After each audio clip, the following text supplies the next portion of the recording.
Coming up next, talk some high school football. How about the National Top 100? It's already out, the preseason poll.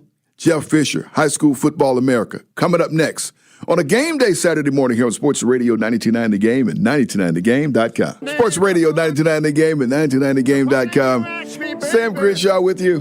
Up in the Kia Studio, sun starting to come up on a game day Saturday morning. And it's a few weeks before, high school starts and high school football starts and that type thing. But just like all other sports, the preseason rankings come out, the preseason polls and publications and websites, just to give people something to talk about until the teams actually take to the field. And it happens also for high school football. And the people who do it are the folks at High School Football America. And joining us now on the waitforit.com hotline is Jeff Fisher of High School Football America. Good morning, Jeff. Hey, Sam. Good morning. How you doing? Always good catching up with you. It's great to talk high school football, especially since we have a preseason poll. Now, it's a preseason 100. It's something you do every year. Before we get started on who's where, tell us your process for who lands where. Well, when I joined you last year, I said I do this, A, for the fans, and B, to see how thick my skin is. But ultimately, what we use is an algorithm that we created. I created it back in 2013. I thought there might be a better way to do national rankings. So basically, the algorithm itself is designed to work in season. The results on the field tell you what's happening there. But fans just kind of clamor for the preseason. As you know, we all get a little excited. We get bored of 7-on-7 and get ready for the fall camps to open. So we kind of dumb it down a little bit. We pull out some of the criteria we normally use. But at this time of year, the big thing that comes in is strength of schedule and returning players. There's some other factors in there, history and all that.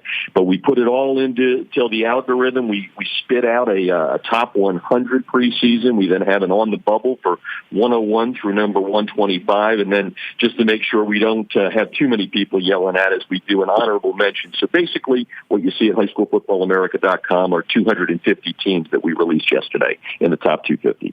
Okay. With that said, we look at the top and we see a couple of teams from California, but teams that we're familiar with who normally, we see up in that area, Mater Dei and St. John Bosco.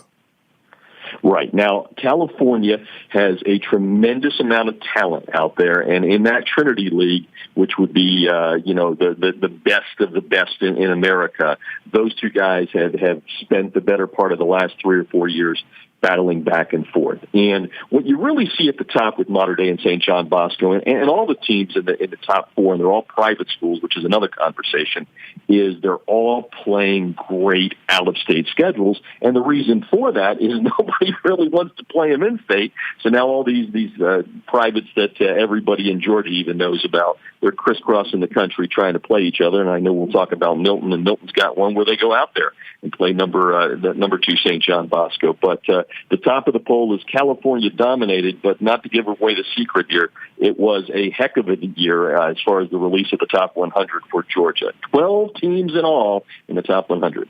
And tell us who that first one is. And some folks may be a little surprised at this because there's been a lot of change there.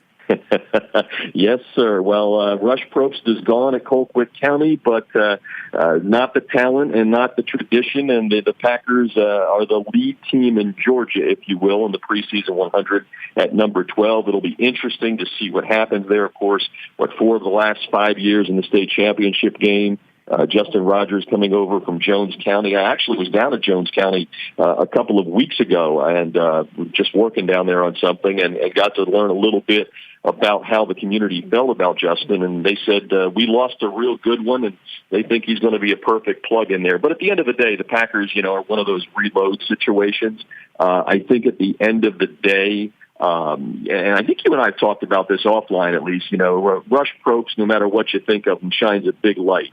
And some stuff went down there that wasn't good, but Colquitt County's going to be fine. And, coming into this, we're going to find out right off the bat how good they are. They got North Gwinnett, a team that's sitting number 50 there, and then they're going to go out of state in the middle of October there to take on a Trinity Christian Academy out of Jacksonville that's just outside of our top 100. So all of these teams in Georgia that we're going to talk about here play very, very tough schedules, and they're going to be beating up on each other. So what you may do in the regular season may come back in the playoffs, because you know what that's like here in the biggest classification. Spending time on the Wait For It Come hotline with Jeff Fisher this morning from High School Football America.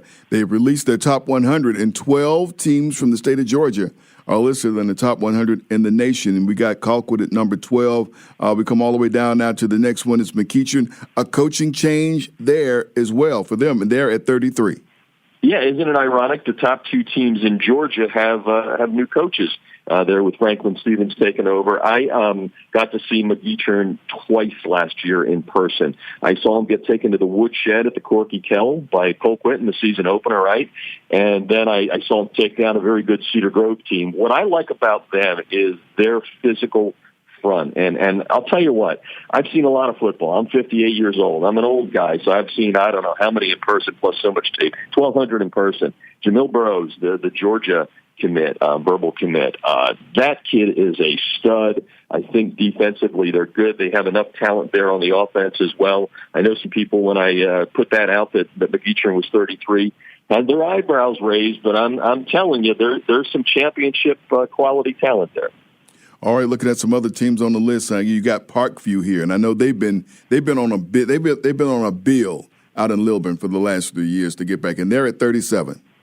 Yeah, and they, I think, sneaked up on some teams last year. They were in our honorable mention at the beginning of the year, but I think that they, much like McEachern, have some good defensive talent there.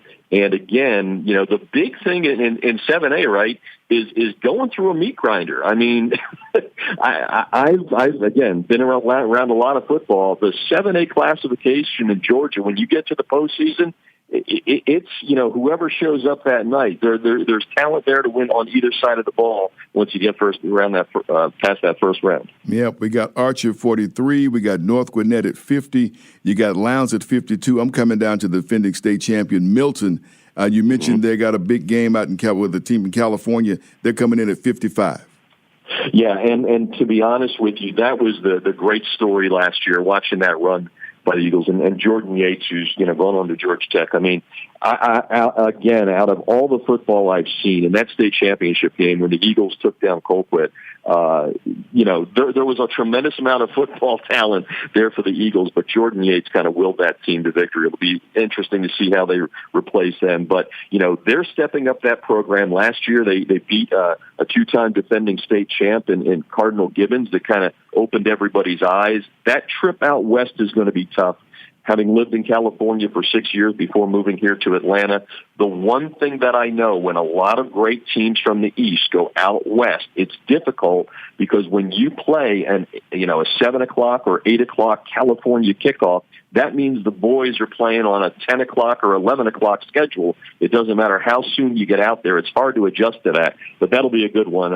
DJ Ugalele, the big quarterback who's coming to Clemson, will be a real test for the Milton defense. Yeah, heard about him. Heard exciting things about him. This list is here, and we're up against. We're going to let you go. We have to, Jeff. Of course, we're going to have you back more as we get closer to the season and to get into it. But the rest of the list have a lot of teams from the area and from around the state. 12 in all have made this top 100. Of course, you can follow on Twitter at HSFB America, at HSFB America. Jeff Fisher, always good catching up with you, and let's do it again soon. We will, Sam. Thanks. I appreciate your time. Have a great one. All right, you too now. That is Jeff Fisher from High School Football America with the top 100. We come back on the other side of the break. We'll run down who some of these other teams are as we continue